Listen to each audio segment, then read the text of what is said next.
நான் ஓட்டும் நல்லவரே, என் நாட்டு மக்களுக்கும் எனக்கும் நல்லாசை தர வேண்டுகிறேன் சுவாமி. அதே நேரத்தில் எமனுக்கு எமனாகிய மருமகனி வருக, சித்தப்பாவின் மருமகனி வருக.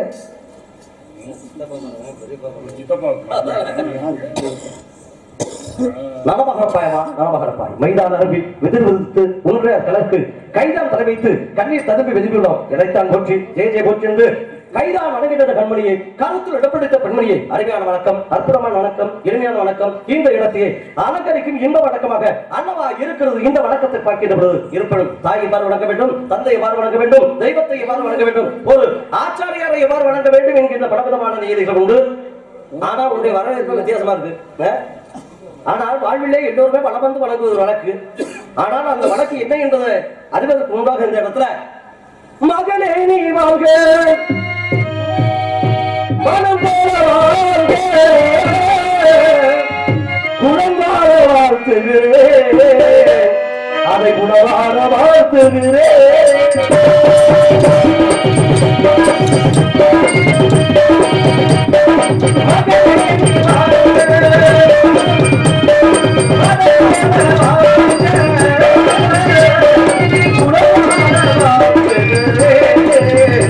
அதை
உன்னை பற்றிய விருத்தாந்த விதிமுறை என்ன என்பதை எனக்கு தெரியும். இருந்த போதிலும் உன்னோட சில விதமான உபகங்களை கேட்டு நான் அறிந்து கொண்டு புகழப்பட வந்திருக்கிறேன். கேட்கலாமா? கேள்விகள் தரப்படும், லட்சங்கள் திறக்கப்படும். அதற்கு முன்பாக என்னமோ முறைகளை வச்சு சொன்னீங்க இல்லையா? 14 லோகம் படைத்த பிரம்ம வாழ்விடை அளிக்க நேர்மானால் கடை தரும் கருத்துப்பட கூறி ஆவியத்தை ஆராய்ந்தார். வாடிக்கே தம்பி வாடிக்கை வைத்தான் தோல்வி சீதைக்கு ராமன் அண்ணா வேண்டிய என்ன உரையை சம்பாதி ராமன் பேரும் சம்பவம் அப்பனால சீதைக்கு சிவன் மனை அக்கா அது வேற மாக்கம்.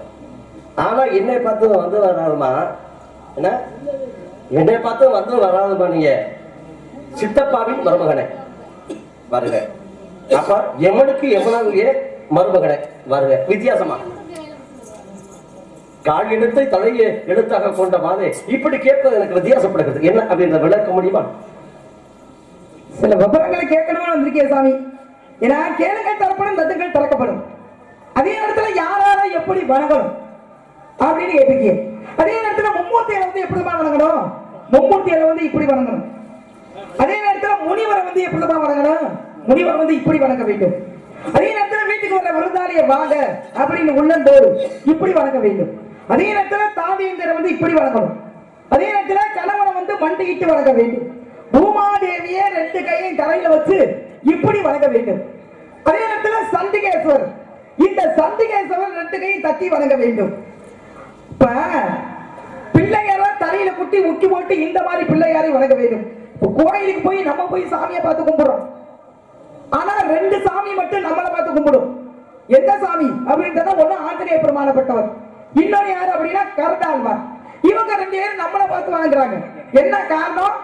இந்த ஆஞ்சநேய பெருமான் எதுக்காக நம்மளை பார்த்து வணங்குறாரு அப்படின்னா, கோயிலுக்கு போறவங்களை எல்லாரையும் அவர் ராமர் வடிவில பாக்குறாரு, எல்லாரையும் சீதை வடிவில பாக்குறாரு, அதனால நம்மளை கையெழுத்து கும்பிடுறாங்க அப்படிங்கிற ஒரு காரணம். நான் உங்களை சொன்னேன், எவனுக்கு எவனாகிய மருமகனே வருக, சித்தப்பாவின் மருமகனே வருக. நான் அப்படின்னு சொன்னேன். இப்ப நம்ம உயிரை யாருக்க பிடிக்கிறார்? எமன் முடிக்கிறார். எவன் உயிரை பிடிக்க முடியுமா? பிடிச்சிருக்காரு. ஏன்னா மிருகந்த மகரிஷிக்கு மருத்துவம் வலிக்கும் ரொம்ப நாள குழந்தையே கிடையாது. அப்ப மிருகந்த மகரிஷி என்ன பண்றாரு அப்படின்னா தேவலோகத்துக்கு போறாரு. தேவேந்திரன் கேட்கிறான் உங்களுக்கு குழந்தை இருக்கான்னு கேட்கிறான். இல்ல குழந்தையே கிடையாது அப்படின்னு சொல்லும் பொழுது குழந்தை இல்லாதவன் தேவலோகத்துக்கு வரக்கூடாது அப்படின்னு சொல்லி பூலோகத்துக்கு அனுப்பி விடுறான். அப்ப என்ன பண்றாரு வந்து தவம் பண்றாரு. சிவபெருமான நினைச்சு தவம் பண்றாரு. சிவபெருமான் உங்களுக்கு என்ன வேணும் சொல்ல குழந்தையே கிடையாது குழந்தை வேணும் அப்படின்னு சொல்லும் பொழுது அப்ப சிவபெருமான் சொல்றார் அதாவது கெட்ட வயசுல 100 வயசுள்ள கெட்ட குணங்கள் உள்ள மகன் வேண்டுமா இல்ல 16 வயசுள்ள நல்ல குணம் உள்ள மகன் வேண்டுமா அப்படின்னு கேட்கிறார். எனக்கு 16 வயசுள்ள நல்ல குணம் உள்ள மகன் தான் வேண்டும் அப்படின்னு சொல்லுவோம். பக்த மார்க்கெட்டே பிறக்கிறாரு. 16 வயசு வந்துருச்சு. எவன் என்ன பண்றான் அப்படின்னா உயிரை பிடிக்கிறதுக்காக ஏன் துரத்திட்டு ஓடுறான். அங்க ஒரு சிவலிங்கம். அந்த சிவலிங்கத்தை போய் அப்படியே கட்டி கொடுத்துறாங்க. அப்ப எவனின் பாசக்கறி எங்க போய் விழுகுது அப்படின்னா அந்த சிவலிங்கத்தின் மேல போய் விழுந்துருது. அப்பதான் சிவபெருமான் சொல்றாரு ஏண்டா என்னடா ஏண்டா அப்படி திருதுன்னு முடிக்கிற எல்லாரும் ஏன்டா கதையில ஜாமி உங்களை சொல்லுமா என்னடா ஏண்டா அப்படி நிக்கிற கதையில உங்களே சொல்றேன் உங்க இஷ்டம் போக முடியாது.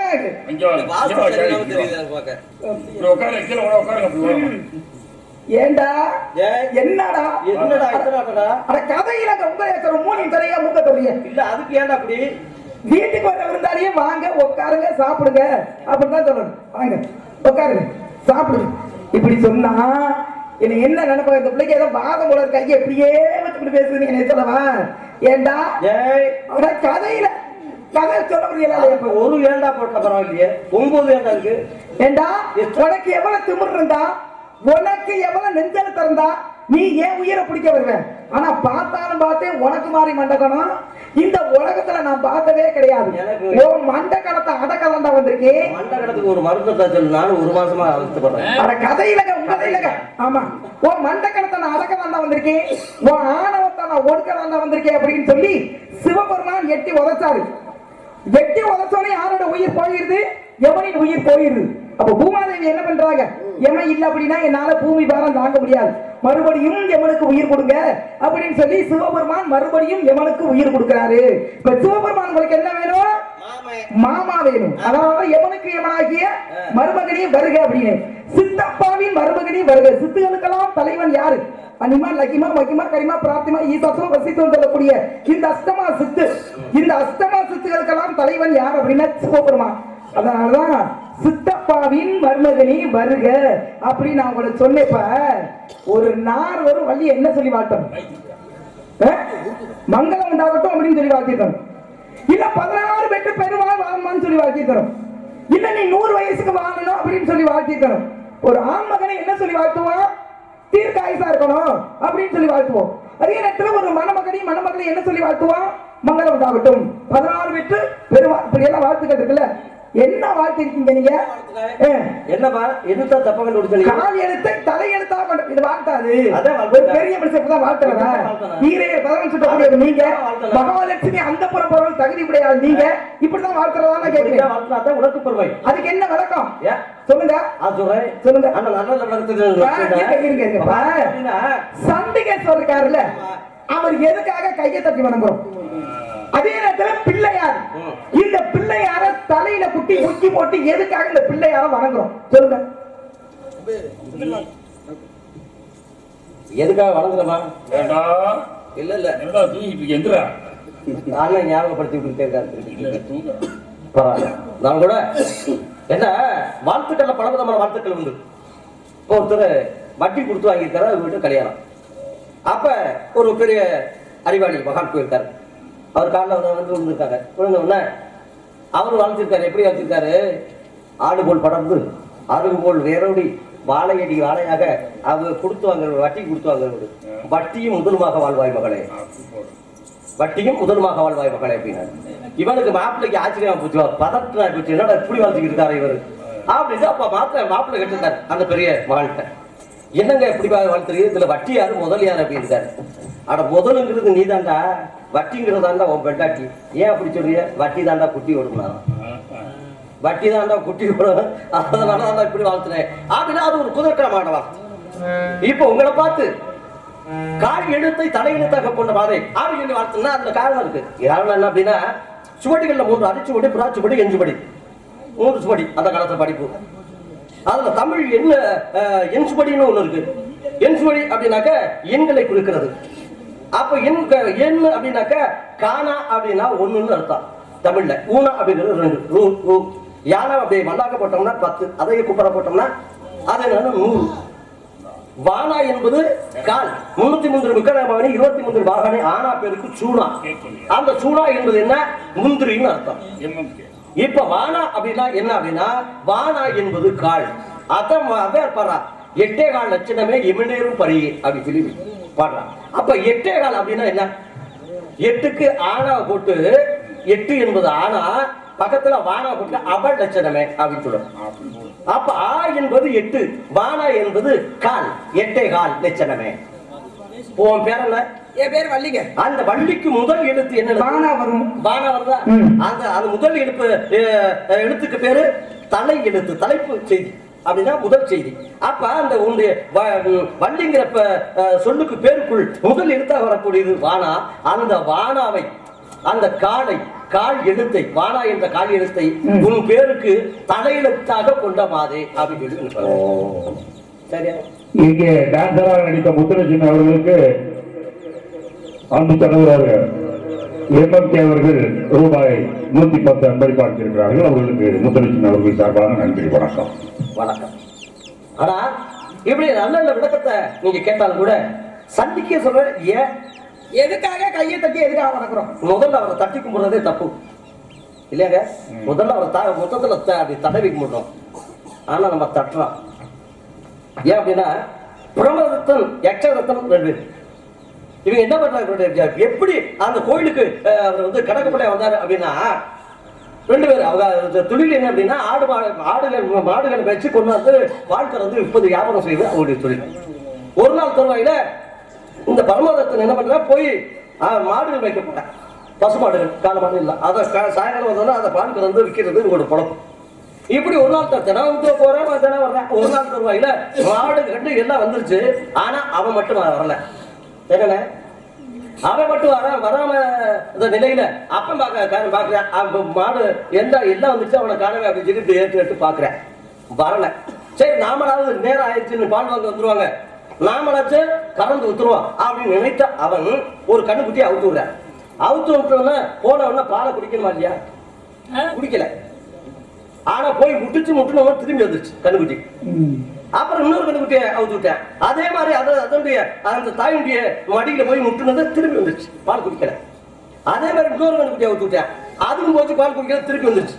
அப்ப பாக்குறேன் என்னடா அது, நான் கண்ணுக்குட்டி ஊரா இவன் சும்மா சும்மா வருது அப்படின்ட்டு கீழே அப்படி குனிஞ்சு இங்க பாருமா அப்படி கீழே குனிஞ்சு அப்படி பாக்குறேன். பாலை மடிய காட்டுடைய மடிய அத மூஞ்சிய பார்த்து பேசுறீங்க. கொஞ்சம் தொடக்க மூஞ்சி அப்படித்தான் இருக்கு.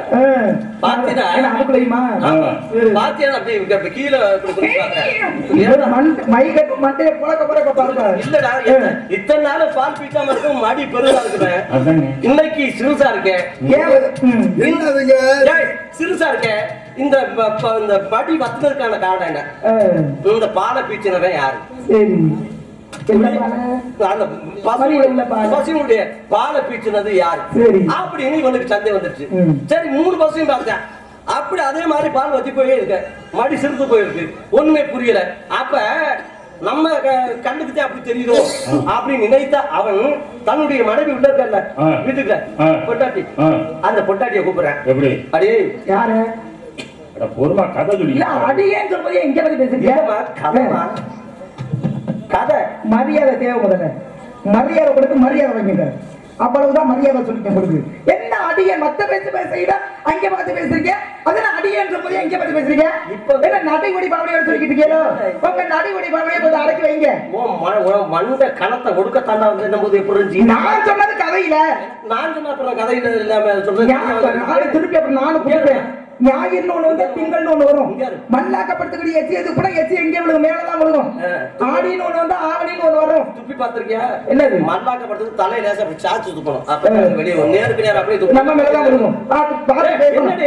என்ன யார் சொல்றீங்க? என்னடி சாட பேசுறது பெண்கள் வழக்கம். பொம்பளைக்கெல்லாம் சாட பேசுவாங்க, ஆம்பளைக்கெல்லாம் சாட பேச பொம்பளை மாதிரி சாட பேசிக்கிட்டு இருக்கீங்க. வந்த மனிதர்கள் எல்லாமே பேசதான் செய்வேன். ஆணும் இல்லாத பெண், ஆண் சக்தியும் பெண் சக்தியும் ஒவ்வொரு மனிதனுக்கும் ரெண்டு பாதி வேலைதான். முழுசா ஒரு மகன் ஆண் கிடையாது, முழுசா ஒரு மகன் பெண் கிடையாது. அவளுக்குள்ளும் ஆண் சக்தி இருக்கும்.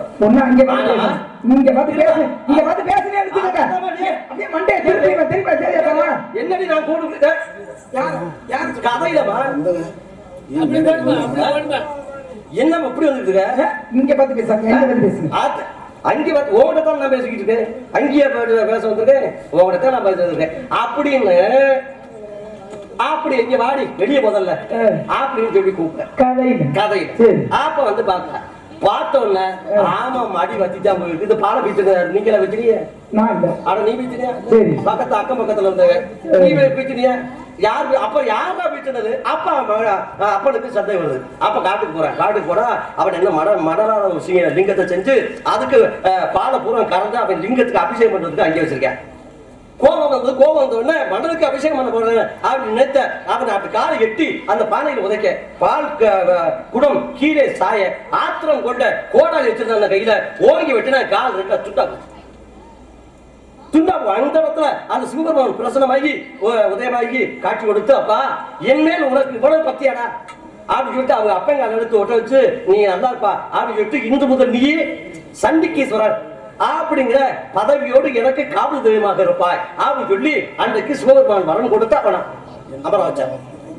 ஆனால் அவன் தட்டி கும்பிடுறது ஏன் அப்படின்னு சொல்லி கேட்டீங்க. சிவன் சொத்து குலநாசம். சிவனுக்கு எது சொத்து? சிவனுக்கு எதுமா சொத்து? சொத்தே இல்லையே அவருக்கு. அவனுக்கு திருநீர். அவனுக்கு சொத்துங்கிறது திருநீர், வேற எதுவுமே கிடையாது. ஆக மொத்தத்தை அந்த உத்தராத்தான் அந்த பாம்பு அதுதான் அவனுக்கு சொத்து. அப்படின்னா பாத்தி அப்படின்னா சிவனை போய் நம்ம கும்பிட்டு விநாயக பிரபா முருக பிரபா பராசக்தி இதெல்லாம் கும்பிட்டு முடிச்சுட்டு அவங்கிட்ட வந்து அப்பா உன்னுடைய சொத்தை நான் எதுவுமே எடுக்க அப்படின்ட்டு அப்புறம் சிவன் கோயில் வந்து துண்ணூறு கொண்டு வரோம்ல, சிவனுடைய சொத்தை துண்ணூறு தான். ஆமா, அதையே கொண்டு வரோம். அதையே நம்ம கொண்டு வரோம், அங்கே பூசிட்டு வந்துடும்.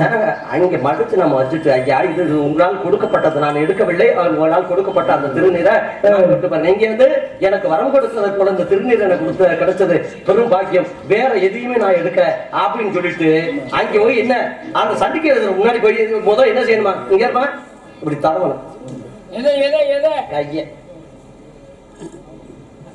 கைய துப்புர சிவந்தவாய தூய பஞ்சன மீது ஒப்பற்ற கணவனோடு ஊர்லீடு செய்யும் போது கற்பகம் சிவந்து மார்பதனை கதகதனை ரெண்டு கழித்து அப்புறம் அறிவியல் என்று மங்கள் தடவி பார்க்கலாம். அது மாதிரி இப்படி தடவணும். தடவிட்டு ஏன் இப்படி தடவணும் அப்படின்னா அவன் இருக்கக்கூடியது யோக நிஷ்டை கிடைப்பது என்பது பெரும் பாவம். ஆக மொத்தத்தில் வீண் தட்டினா அவனுடைய நிஷ்டை என்பது கலையும். அதனால் நாம் பாவத்தை சேகரித்து விடுவோம். அதனால முதல்ல ஆண்டவர்கள் என்ன செஞ்சாங்க, கையை தடவுறாங்க. காலப்போக்கில் அது என்னாச்சு, இப்படி கையை தட்ட ஆரம்பிச்சேன் எல்லாரும். புரியுதா? ஆனால் இந்த தட்டுவது எதற்கு அப்படின்னா ஒரு விழா எடுக்கணும் அப்படின்னா முடிந்த பிறகு சப்பரத்துல இங்க இருக்க சாமியை தூக்கி போய் வீதி விழா வருதுன்னு வச்சுக்கோங்களேன். வீதி விழா வந்த பிறகு முடிவு அப்படின்னா கருவறைக்கு போய் சேர்றோம். கருவறைக்கு அங்க கொண்டு போய் வைக்கின்ற பொழுது போய் சேர்ந்துருச்சுன்னு வச்சுக்க எல்லாரும் கைதட்ட ஆரம்பிப்பாங்க. ஒரு தேர் வடம் முடிக்கிறாங்க, சுத்தி முடிச்சு நிலை கொண்டு விட்டார் அப்படின்னு கை தட்டுவாங்க. அதே மாதிரி ஒரு நிகழ்ச்சி முடியும் போது அப்படின்னு கை தட்டுவாங்க. அதே மாதிரி கோவிலை வளம் வந்து எல்லா தெய்வத்தையும் வளம் வந்து அந்த சண்டிகேஸ்வரரை நம்ம கும்பிட்டு முடிச்சுட்டோம் அப்படின்னா அடுத்த தெய்வத்தை கும்பிடக்கூடாது. அப்ப நம்ம வீட்டுக்கு வந்துடும். அப்ப முடியும் தருவாயில் கை தட்டுவது ஒரு வழக்கு. அது மாதிரி எல்லா சாமியும் கும்பிட்டு கை தட்டின மனுஷன் இதைத்தான் நம்ம இன்னும் கொண்டாடி. பிள்ளையார தலையில குட்டி உக்கி போட்டு ஏன் வணங்குறோம்? பிள்ளையார தலையில குட்டி உக்கி போட்டு ஏன் மாதிரி பிள்ளையார வணங்குறோம்? தலைய பிள்ளையார குட்டி போட்டு வணங்குறோம் அப்படின்னா அதற்கு ஒரு காரணம் என்பது என்ன காரணம்? உன்னை மாதிரி ஒரு பொம்பளை பிள்ளை பொண்ணுங்கிறவன் அகத்தி முன்னாள் அங்கிருந்து வட திசையிலிருந்து அப்படின்னு அங்கிருந்து வர்றேன். வருகின்ற பொழுது இவருக்கு சாமியார் குட்டையா தானே ஒரு பாத்திரம் என்னதான் பண்ணி போடுறாரு அப்படி பாத்திரம் அப்படின்னு அவளுக்கு ஒரு அகந்தை. ஆனா இந்த அகத்தியர் என்ன செய்யறாரு, இந்த பொம்பளை இருப்புக்கு இவன் நம்மள கதையில அவழி வழி என்று ஏகவசனம் தேவையில்லை சொல்லிட்டேன். இல்லம்மா, இவர் நினைக்கிறார் அப்படி. அங்க பார்த்து சொல்லுங்க என்ன அப்படின்னு இவர் நினைக்கிறாரு. இவ சேட்டைக்கு இவெல்லாம் ஒரு ஆளு, இவெல்லாம் வேறதுக்கு என்ன வழிவரை இவர் நினைக்கிறாருமா. அகத்தியர் நினைக்கிறார். என்னதான் முடிவு நீ வைக்கிறப்ப அப்படி நினைத்த அவர் வடிவிடுவான்னு சொல்லி முடியாதுன்னு சொல்ல அந்த கண்ணியை தண்ணியாக மாத்தி ஒரு கமண்டலத்துக்குள்ள அரைச்சிட்டு வந்துடுறாரு. உன் ஆட்டம் இதுக்குள்ள முடிஞ்சு சொல்லி முடிச்சுட்டா அப்படின்னு சொல்லிட்டு அந்த கமண்டலத்தை எடுத்துக்கொண்டு ஒரு இடத்துல வச்சு ஸ்நானம் பண்றாரு. சிவபூசை செய்ய வேண்டிய நேரம் வந்து விட்டது. அதனால அதை வச்சுட்டு ஒரு குளிக்கிறார். குளிக்கின்ற பொழுது ஒரு காகம் பறந்து வருகிறது.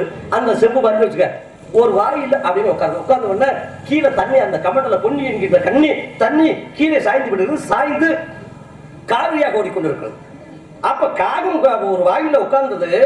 திருப்பி அது பறக்கின்ற பொழுது பறக்கல, மாறாக அந்த காகமாக இருந்தது ஒரு சிறு பிள்ளையாக மாறியது. ஏன்னா வந்தது ஒரு காகம், ஆனாலும் இந்த இடத்துல அந்த காகமே ஒரு சிறு பிள்ளையாக உருவம் கொண்டு இருக்கிறது. இது யார் அப்படின்னு பார்த்து கிட்ட நெருங்க ஓட ஆரம்பிக்கிறார். அந்த சின்ன பிள்ளை ஓடி போய் உச்சி பிள்ளையார் மலை உச்சியில போய் உட்காந்துட்டேன். உட்காந்து விரட்டி போய் அவனை யாரா அப்படின்னு சொல்லி அப்படியே 2 கைகளையும் தூக்கி கொட்ட போகின்ற பொழுது அவன் அந்த சின்ன பிள்ளையா இருந்தவன் விநாயகப் பெருமானாக காட்சி கொடுக்கிறான். அப்ப விநாயகர் ஆதி முதலாகி ஆனந்தபடியாகி நாதபடியாகி நம்பிக்கப்படாகி வேதம் புகழும் எங்கள் விநாயகப் பெருமானே, உன்னையவா நான் கொட்ட வந்தேன். அப்ப பெரியவங்க செஞ்சா பெருமாள் செய்ததற்கு சமம். அது மாதிரி நீங்க செஞ்சதுல தவறு ஒருபோதும் இருக்காது. அதனால நான் செஞ்சதுதான் தப்பு அப்படின்னு சொல்லிட்டு இந்த தூக்கிய கையை தந்தலையிலே கொட்டி கொண்டான். காதை பிடிச்சி முக்கி போட்டேன், மண்டிட்டேன். அதனால் கிடைத்தது என்ன, நீ வட திசையிலிருந்து தென் திசைக்கு வந்தாலும் கூட இன்று முதல் நீ தமிழகத்தை தமிழ் முனிவன் என்கின்ற பெருமை உனக்கு கிடைக்கும். அப்ப தமிழை நான் நீ அப்ப அப்படின்னு சொல்லி பெருமை கிடைத்தது. அது மாதிரி நம்மளுக்கு தமிழும் நல்ல படிப்பு ஞானம் வரணும் அப்படின்னா விநாயகப் பெருமான் முன்னாடி போய் நின்று கொட்டணும், உக்கி விடணும், வண்டிக்கிட்டார். இது ஏன் வண்டிக்கிறேன்? அந்த காலத்துல பாத்தீங்க அப்படின்னா வாத்தியாரு படிக்கல அப்படின்னா கொட்டுவார், தலையில கொட்டுவார். ஏன்? ஞானம் பிறக்கணும். அந்த இடத்துல அந்த ஞானம் ஊற்று அந்த இடத்திலும் ஞானம் இருக்கிறது. அந்த காதை பிடிச்சு கொட்டணும்னா அறிவு என்பது அதிகமாக வளரும். அதனாலதான் காது ஊத்துறது ஒரு வழக்கு. அதே மாதிரி பார்த்தா மண்டிரம் அப்படின்னா என்ன அர்த்தம்? இந்த இதுக்கும் இந்த மூளை நரம்புக்கும் ஒரு தொடர்பு. அதனால அந்த காலத்துல இது அறிவியல் பூர்வமா அன்னைக்கு சொல்லி வச்சாங்க. அது மாதிரி விநாயகப் பெருமான் அது சொல்லாம பெரியவர்கள் சொல்லி வச்சிருக்காங்கன்னா அது மாதிரி செஞ்சோம்னா ஏதோ ஒரு நன்மை இருக்குது என்பது பொருள் என்பதற்காகத்தான் அந்த விநாயகப் பெருமானை கொட்டி கும்பிடுறது ஒரு வழக்கு. சண்டிகேஸ்வர், இந்த சண்டிகேஸ்வரை எதுக்காக கை தட்டி வணங்குறோம் அப்படின்னா இன்னொரு ஒரு காரணம் உண்டு.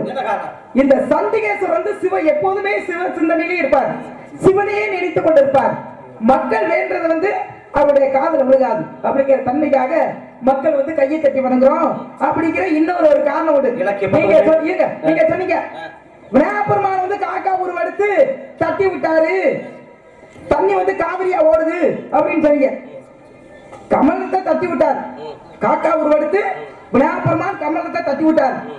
பாதி தண்ணி எங்க ஓடுது அப்படின்னா காவிரியா ஓடுது. மீதி தண்ணி இருக்குல்ல கமலத்துக்குள்ள, அந்த தண்ணி இப்ப எங்க ஓடுது? மீதி தண்ணி எங்க? உலகறிந்த விஷயம் என்ன அப்படின்னா அந்த தண்ணி காவிரியா மாறி போச்சு அப்படிங்கறத உண்மை. மீதி தண்ணி எங்க ஓடுது அப்படின்னா மீதி தண்ணி எங்க இருக்கு? மீதி தண்ணி கமலத்துக்குள்ள பாதி தண்ணி இருக்குல்ல, கமண்டல்ல சாஞ்சிச்சுங்க. பாதி தண்ணி வந்து காவிரியா ஓடுதுல, இல்ல மீதி தண்ணி கமலத்துக்குள்ள இருந்துச்சுல, அந்த தண்ணி இப்ப எங்க ஓடுது? எங்க? இதான உன் கேள்வி.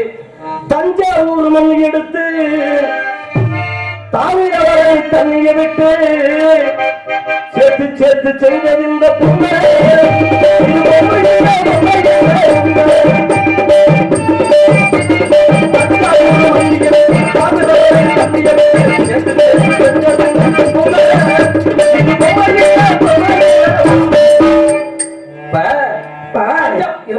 தஞ்சாவூருக்கும் தாமிரபரணிக்கும் ஒரு சம்பந்தம் இல்லை.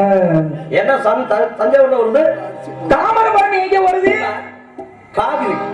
இந்த காவிரியில பாதி தண்ணி என்ன அப்படின்னா அது சொல்லு தாமிரபரணி. பாதி தண்ணி தாமிரபரணி. இது எப்படி அங்க போச்சு அப்படின்னா கமண்டலத்தை வந்து காகம் தட்டி விட்டது, பாதி தண்ணி வெளியேறியது காவிரி.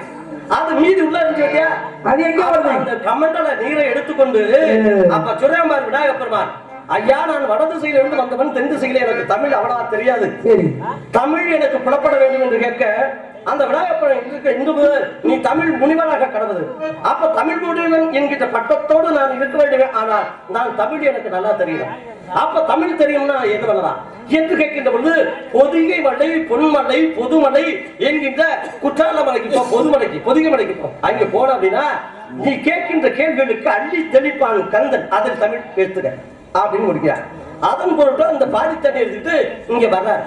அப்ப ஒரு ஆலயம், வைணவ ஸ்தலம், அந்த ஸ்தலத்தை பாக்குறாரு. பார்த்து சரி நம்ம சாமிக்கு போவோம் அப்படின்னு சொல்லிட்டு இவர் என்ன பண்றாரு, இவர் பட்ட சைவ சமயத்தை சார்ந்தவர். இந்த சைவ சமயத்தை சார்ந்த இவர் அந்த வைணவ கோயிலுக்குள் உள்ளே பிரவேசம் செய்கின்ற பொழுது அவர்கள் தடுத்து மறைக்கிறார்கள். எப்ப நீ சைவ சமயத்தை சார்ந்தவன், நீ இதுக்குள்ள நாங்க வந்து வைணவம், ஆக நீங்க கோயிலுக்குள்ள நீ வரக்கூடாது, வரக்கூடாது, தவறு அப்படின்னு சொல்லி அவரை வெளியேற்றுறாங்க. என்ன பண்றாரு அப்படின்னா பட்டை அழிச்சாரு, ராமத்தை போட்டாரு, துளசி மாலை அணிந்தாரு, காவி உடை உடுத்தினாரு, அப்பதான் கோயிலுக்குள்ள போனாரு. அப்ப அங்க உள்ள சில பேரை என்ன பண்றாரு அப்படின்னா குருகு குருகு குருகு அப்படின்னு சொல்லி 3 முறை குட்டாரு. அப்பதான் அந்த மகாவிஷ்ணு இருந்த சிலை லிங்கமா மாறிடுச்சு. இன்னைக்கு பாருங்க குற்றால ஈஸ்வரர் அப்படின்னு ஒரு பேர் ஊத்தி கொட்டி ஊத்தி ஊத்தி கொட்டி கொட்டு குரு குரு அப்படி கொட்டிய காலத்தால அது குற்றாலீஸ்வரம், குற்றாலீஸ்வரம், குற்றாலீஸ்வரம் அப்படி சொல்லிட்டு அவளுக்கு பேர் என்பது உண்டாகும். பாடி தான் இங்க போடுது. 5 அருவி கூற்று 5 கூறாக பிரிந்ததால் 5 அருவி, 3 கூறாக பிரிந்த 3 அருவி ஊற்று, இப்படி எல்லாம் ஒன்று சேர்ந்து முடிவாக தாமிரபரணியாக ஓடிக்கொண்டிருக்கிறது. தாமிரபரணி எங்க இருக்கு அப்படின்னா திருநெல்வேலி. திருநெல்வேலின்னு ஏன் பேர் இருந்துச்சு தெரியுமா? ஏன்னா நெல்லுக்கு வேலி காத்ததுனால திருநெல்வேலி. வேத பக்தர் அப்படிங்கிற ஒரு பக்தர் என்ன பண்றாரு அப்படின்னா தினமும் நெல்லை சேகரிச்சுக்கிட்டு வந்து சிவபெருமானுக்கு வந்து அபிஷேகம் செய்வார். ஒரு நாள் அபிஷேகம் செய்யும் போது என்ன பண்றாரு, நெல்லை காய வச்சுட்டு புளிக்கட்டக்காண்டி போயிட்டாருங்க. அந்த நேரத்துல மழை பெய்ஞ்சுச்சா. அப்ப சிவபெருமான் என்ன பண்றாரு அப்படின்னா அந்த நெல்லுக்கு வந்து வேலி மாதிரி அமைச்சு அந்த நெல்லை வந்து நனைய விடாம செஞ்சாராம். நெல்லுக்கு வேலி காத்ததுனால திருநெல்வேலி அப்படின்னு ஒரு பேர் வந்துச்சு. அங்க உள்ள சிவபெருமானுக்கு என்ன பேர் தெரியுமா? நெல்லையப்பர் அப்படின்னு பேர் உண்டு. அங்க உள்ள அம்மனுக்கு என்ன பேர் தெரியுமா? காந்திபதி அம்மன் அப்படின்னு பேர் உண்டு. இப்ப பெண்களுக்கு தான் வளகா போடுவாங்க, தெய்வத்துக்கு வளகா போடுவாங்களா? அந்த அம்மனுக்கு வளகாப்பு போடுவாங்க, காந்திபதி அம்மன். நீங்க பிள்ளையார பத்தி அருமையா பேசுறீங்க. இப்ப உச்சி பிள்ளையார் எப்படி வந்துச்சுன்னு தெரியுமா? அதான் சொன்னேன். அதான் ஓடி போய் உச்சியில உட்காந்துட்டேன். அப்படி கொட்ட போகின்ற பொழுது அவன் சின்ன பிள்ளை இருந்த விநாயகர் காட்சி கொடுத்தான். காட்சி கொடுத்த இடத்தினால அது உச்சி பிள்ளையாரு அப்படின்னு சொல்லி பேரு. மறந்த காலத்தை உச்சி பிள்ளையார். இப்ப நகத்தேரா அப்படின்னு காலத்தால இலக்கிய பெருமகண்டே கிடைக்கல கருத்து கண்டே பயமில்லாத உரைத்தே நற்புறங்கள்லாம் ஓரிக்கை இணை கண்டே திறக்கண்டே பொன்மினை கண்டே திகழங்களா அருக்கண்டே சதக்கட்ட உருக்கண்டே சத்தமை பாடுகின்ற திறமை மிக்க பெண்மணியை கண்டதால் மிகவும் நாம் ஆனந்தம் கொண்டே அப்பேற்பட்ட இந்த இடத்துல படுவீதிக கண்டு பணிமா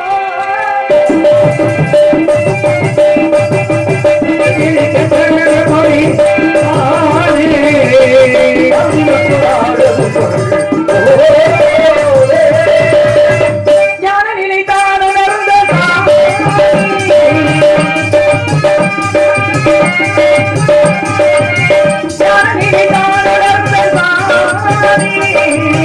மறுமலை போகின்றார் கந்தமலர் இந்த முகமோ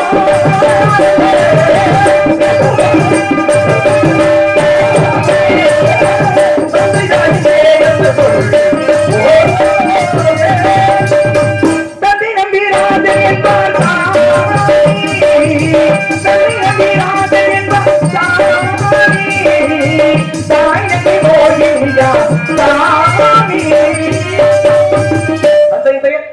தாயின் பெயர் நம்பி போய் பள்ளிங்க உடன் பிறந்தவர்கள் 7 பேர். 7 பேர் இருக்கிறது. என்ன பண்றீங்க? காவலுக்கு வந்திருக்கீங்க. காவல் திரை காவல் திரை யாருக்காக?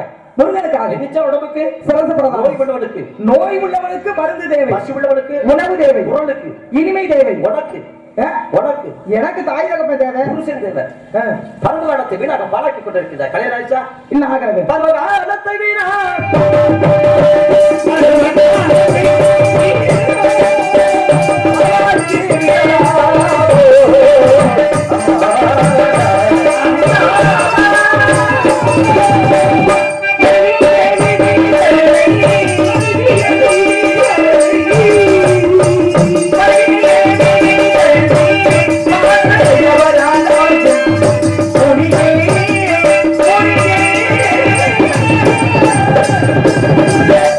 என்பதாம் வீணால் வார்த்தை மதிமகிங்கி மயக்கடக்கப்பட்டு விதி விதி என்று வாழ்வை வீழ்த்தி குறைக்க வேண்டாம். வீட்டை திறப்பது மதியாலே, மனப்பூட்டை திறப்பது மதியாலே, வீட்டை திறக்க முடியாமல் விதி விதி என்ற ஞான பண்ணை.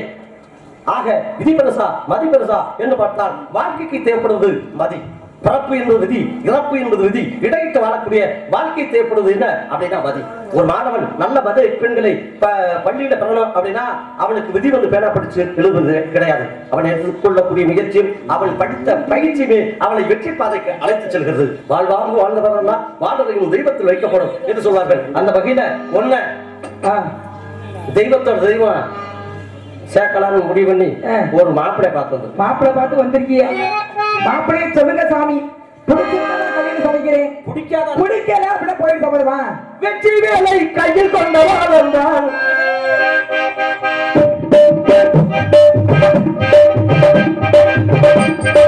வெற்றி வேலை கையில் கொண்டவா வந்தான்,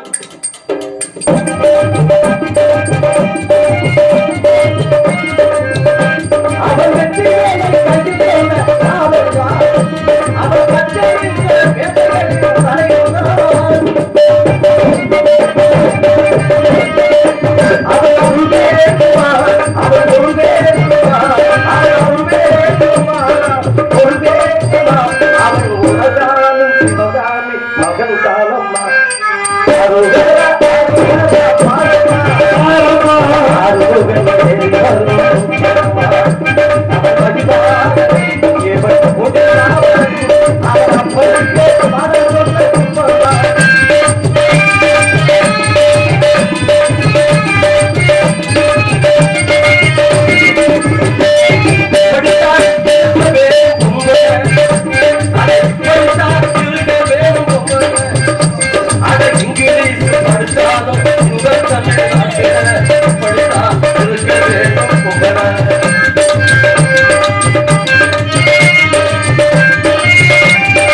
சிவபெருமானுடைய புத்திரன் முருகன், கண்ணன், கடம்பன், கார்த்திகன், சண்முகன், சடாச்சரன், அந்த சரவணன்.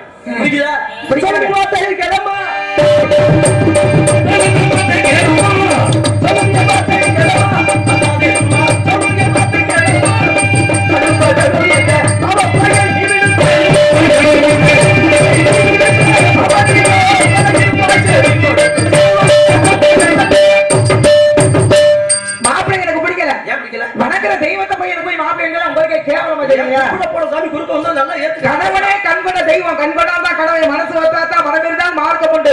தெய்வத்தை போய் திருமணம் செய்ய முடியுமா? பாண்டி நாட்டு மீனாட்சி என்ன உங்க அப்பா அம்மா என்ன பேசிட்டு வந்தாங்க? மூணு மணிக்கு கொஞ்ச நாள் உசுறு உசுறு கொஞ்சம் மெதுவா பேசுங்க, கொஞ்ச நாள் மெதுவா பேசுங்க, மூச்சு விட்டு போகுது. என்ன கேட்கிறேன் நான், தெய்வத்தை போய் எனக்கு போய் மாப்பிள்ளைன்னு சொல்லலாமா? அவருக்கு ஏற்கனவே தெய்வாங்கிற மனம் இருக்கு. வட்டி சொத்தை விட்டு கொடுத்தாலும் கொடுப்பான், வாழ்க்கையை விட்டு கொடுக்க மாட்டான். கொடுத்தவங்க கெட்டு போறதில்லை. அவர் தெய்வம், நான் சாதாரண ஒரு மானிட பிறவி. அவர் மலை, நான் சாதாரண ஒரு மடு.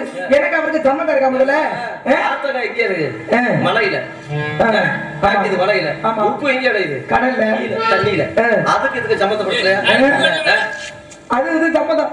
அது வாழ்க்கை அப்படிங்கிறது ஆங்கில காலத்து பையன் சாமி. அது வந்து ஒப்பாகுமா? முதல்ல நீங்க என்னதான் பெருமைப்படுத்தி சொன்னாலும் எனக்கு மாப்பிள்ளை பிடிக்கல, போய் சேர்க்க முதல்ல. அதனால இடம் புனைந்து வந்தவர்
இன்றைக்கு சூரியஸ்தமனக்குள் உனக்கு மிருகப்பெருமானுக்கு விளம்பரித்து வைக்காவிட்டா என் பேர் நாரதன் அல்ல அறிந்திருக்கக்கூடிய பிரம்ம முடித்து வருவது சத்தியம் சத்தியம்.